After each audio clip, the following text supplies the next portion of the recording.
Դեպքերում արկա մտահոգությունների, որոնց վերաբերյալ հազանգյան հնչում են եւ պատգամավորների, եւ փաստաբանների, եւ իրավապաշտպանների այն մթնոլորտ այն իրավիճակը, որը արկա է քրեակատարողական հիմնարկներում, մտահոգիչ է, մահեր, ինչպես նաեւ զոմնայողների եւ այլն եւ այլն։ Դուք տիրապետում եք իրավիճակին։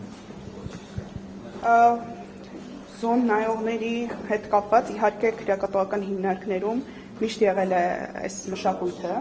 սակայն վերջին տարիներին դա կփաստեն մարդիկ, ովքեր որ փորձագիտական աշխատանք են նաև իրականացնում, համապատասխան դատախազական վերահսկման աշխատանքեր իրականացնում, օրինակ դատախազական համակարգը, ՆԻՊ-ը, դիտորդական խումբը, խնդրում եմ նայեք իրենց տրված հաշվետվությունները եւ կտեսնեք, որ մենք տարեցտարի քրեական մշակույթի հետ կապված շատ լուրջ հաջողություններ ունենք։ Այսինքն խոսել նրա մասին, որ քրեական ենթամշակույթը կա։ Իսպար վերացել է։ Ոչ, իհարկե իսպար չի վերացել։ Ես ձեզ հակադարձ հարց տամ։ Մեր հասարակության մեջ իսպար վերացել է քրեական ենթամշակույթը։ Պարզապես ինքը որևէ լծակ չունի, ես ինչ կանոն գիտեմ, լրագրող է եւ չի կարող դրա դեմ բացի հրապարակումները պայքարել։ Դուք պաշտոնյա եք դիտարկել։ Շատ լավ, մենք քրեակատարողական հիմնարկներում ունենք բոլոր այն երևույթները հասարակության մեջ,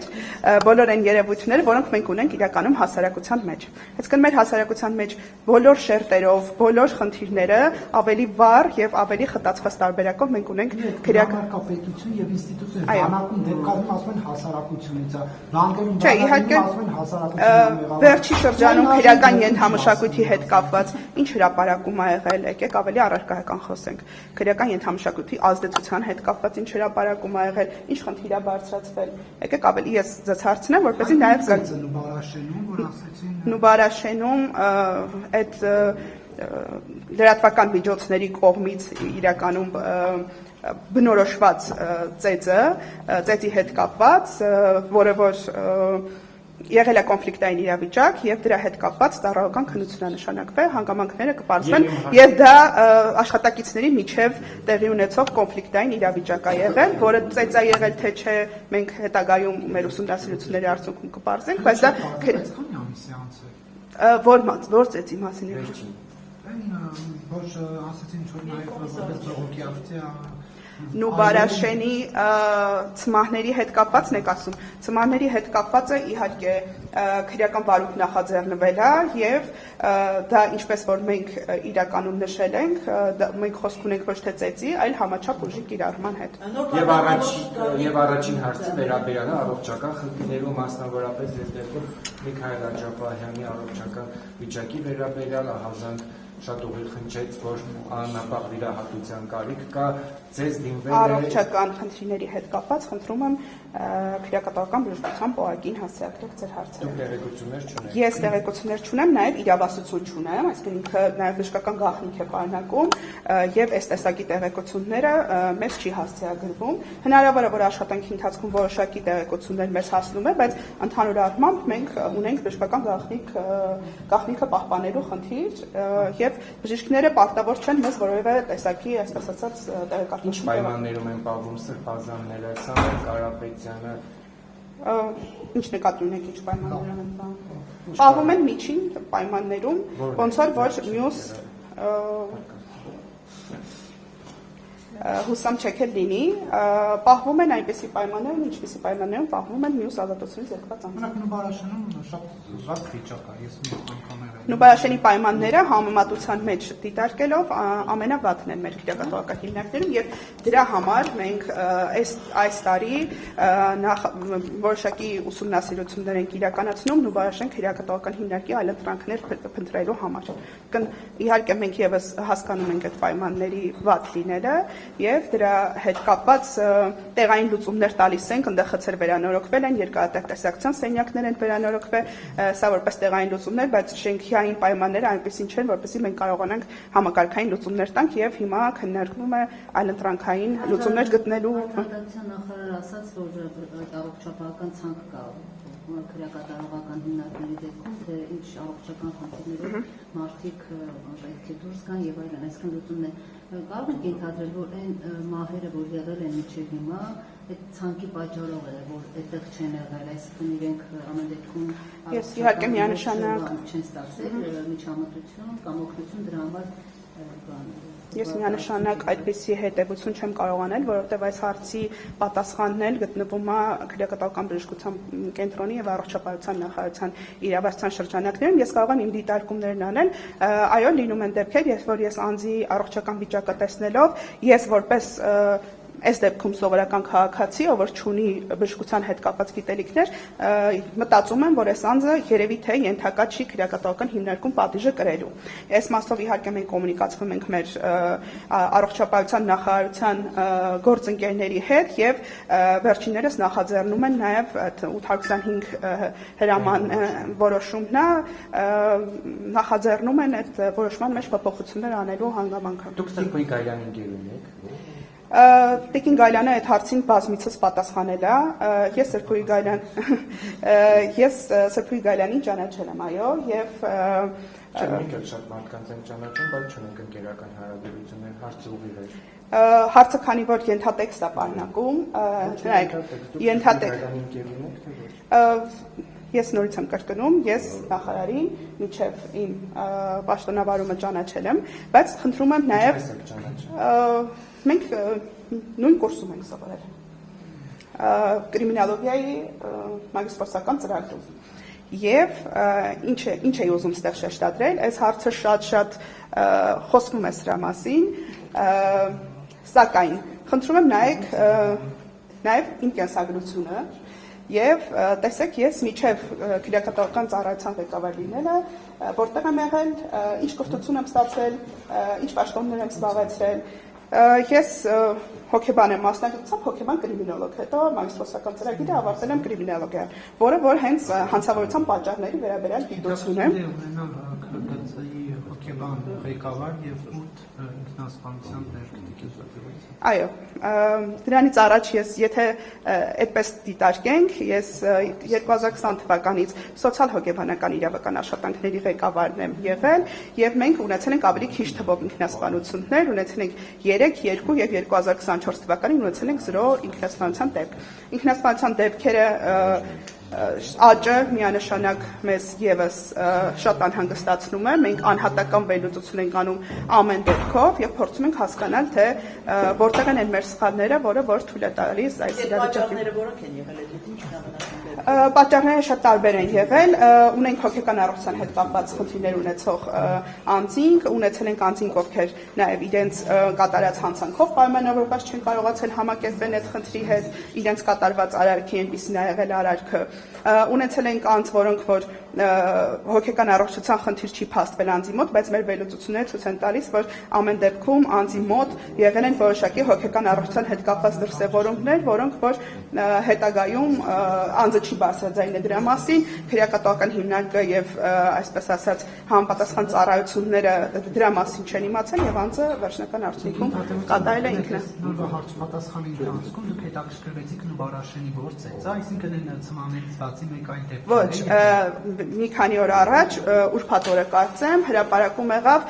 Նուբարաշենում աշխատակիցների միջև ծեծկրտուքի մասին։ Ես եմ այդ տեղեկությունը ստացել, ասում եմ, որ Նուբարաշենի բանկի Իսկ թվաց դրա մասին ենք խոսում։ Բաժնի պետ Կարեն Գրիգորյանը իր կաբինետում իր օպերներ Արամ Հարոյանին կամ լավ ես անում։ Ես կարդացել եմ նյութը։ Եթե մեկնաբանությունը ձեզ հետաքրքիր, միանգամից մեկնաբանեմ։ Դրան էի պատասխանում, որ ծեծելը դեռևս պետք է ուսումնասիրություն արվի, ծառայական քննություն է նշանակվել հենց ուրբաթ օրը, իհարկե մենք դրա մասին գիտեինք մինչև հրապարակումը, այդ մասին մեզ զեկուցվել էր, ծառայական քննությունը նշանակվել է եւ քննության արդյունքներով կպարզվի, թե իրականում ինչի հետ մենք գործ ունենք։ Եվ քրեակատարական հիմնարկները ինչ ծանրաբեռնվածություն ունեն այս պարտիզին, որտեղ մենք խոսում ենք համանդրման մասին, եւ եթե շատ ծանրաբեռնված օրինակ բոլոր դիմախոսների, Փաշինյանի, Ռոբսի, այսպես ինքնախորհրդանի անդամից ասում, լսներ արտադրողները կամ Ձեր հարցի երկրորդ մասին միանշանակ չեմ անդրադառնա, առաջին մասին ասեմ, որ քրեակատարական հիմնարկների ընդհանուր թիվը այս պահին 2845 է, եթե չեմ սխալվում, եւ մենք ունենք լրակազմով մինչև 4000 անձին քրեակատարական հիմնարկներում պահելու հնարավորություն։ Ես ասում եմ թվերի մասին, որոնք որ համապատասխան նախարարի հրամանով արձանագրված են։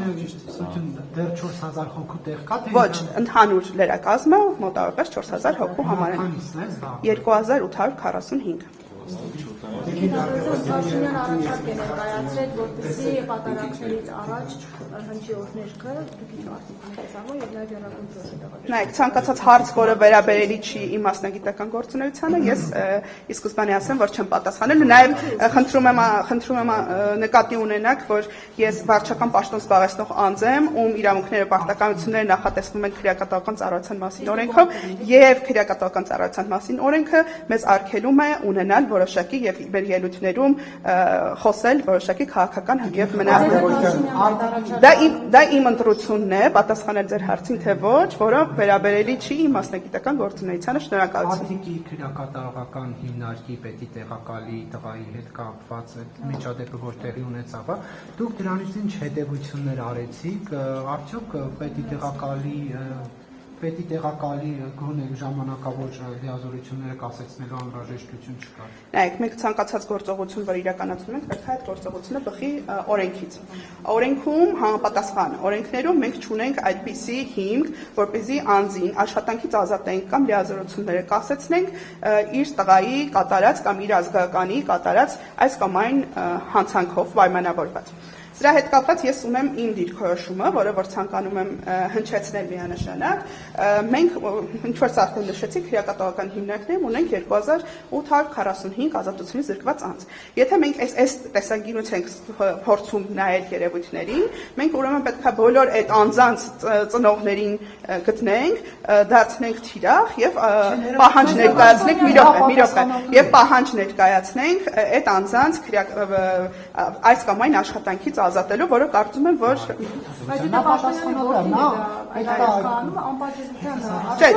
անպատժելիության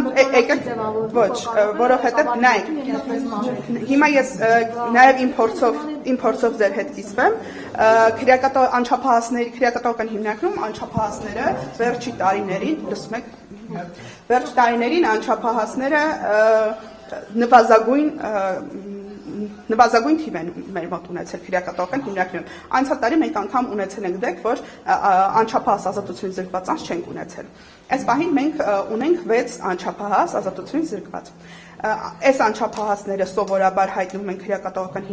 հիմնարկներում ամենածանր հանցանքների դեպքում։ Այսինքն մնացած դեպքերում պետությունը որդեգրել է այնպիսի քաղաքականություն, որ այս անձին չհայտնվեն քրեակատվական հիմնարկներում եւ այսպես ասած կրկնակի հանցածին այսպես ասած իրավիճակում չհայտնվեն, որը որ շատ լավ է եւ որը որ տվել է իր արդյունքները։ Նայեք, չէ, թողեք վերջացնեմ։ Եվ մենք ունենք 4 անչափահաս, կարծեմ 5 չէ, 5 անչափահաս, ովքեր որ իրականացրել էին այդ ծեծը եւ իրենք 4-ը իրենցից կալանավորվել էր։ Այսինքն իմ տեղեկություններով 3-ը 20 օր, մեկը 1 ամսով։ Հիմա ինչա ասածս, մենք այս վերջի տարիներին, վերջի 6-7 տարիներին չենք ունենա այնպիսի դեպք, որ անչափահասը կալանավորվում է ծեծի հոդվածով։ Իսկ սա նաև աննախադեպ էր այս տեսանկյունից, որ անչափահասը այս տեսը, այո, խմբակային ծեծի մասին է եւ նաև այստեղ ազդեցություն է ունեցել։ Ես չեմ արդարացնում, ընդհակառակը դա իմ համար շատ մտահոգիչ է ընդհանուր հասարակական տեսանկյունից, որ մենք այդպիսի երևույթներ, որը պետք է կարգ ու կանոն բանդերում հաստատի, այնպես անի որ բանդում հայտնվածը ուղղվի բանդից դուրս գալուց հետո ճիշտ ճանապարհով գնա, նրա տղեն ցանկացած բան, եթե մենք խոսում ենք, ես ուզում եմ, որ մենք խոսենք հողի վրա երկու ոտքով կանգնած վիճակում։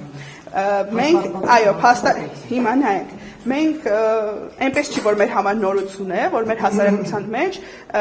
հատկապես այս տարիքի երեխաների շրջանում լինում են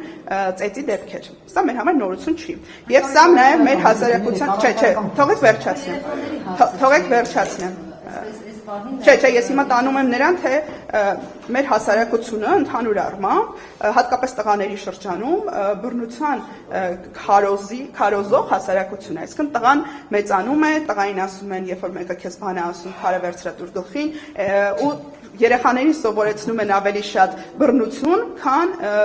առողջ հարաբերություններ եւ առողջ կոմունիկացիա։ Եվ մենք ունենք այս մասով շատ դեպքեր հաստատ կունենանք, երբ որ այդ չի տեսանկարահանվել, համապատասխան համացանց չի գծվել եւ այդ դեպքերը անհետ, այսպես ասած, այստեղ հայրիկը քրեակատարողական ծառայության հիմա իմ ասածը այն է, որ պետք չի թիրախավ ես ընդհանրացնում եմ, որովհետեւ նախ ես նշեցի, որ մենք ցանկացած մեր գործողություն պետք է անենք օրենքից ելնելով եւ մեր օրենքը չի նախատեսում անձին աշխատանքից ազատում իր ազգականի կողմից կատարված հանցանքի ոչ էլ լիազորությունների սահմանափակում է ենթադրում օրենքը նախ այս դրամասի խոսենք եւ նաեւ ես նաեւ ուզում եմ որ երեխաներին էլ չթիրախավորենք քրեական ենթամշակույթ տերմինը իրենց վրա կպցնելով որովհետեւ այս երևույթը որը մենք ունենք մեր հասարակության մեջ ծեծով հարցերը լուծելու երևույթը մենք մեր հասարակության մեջ ունենք եւ եթե դրա անունը դնենք քրեական ենթամշակույթ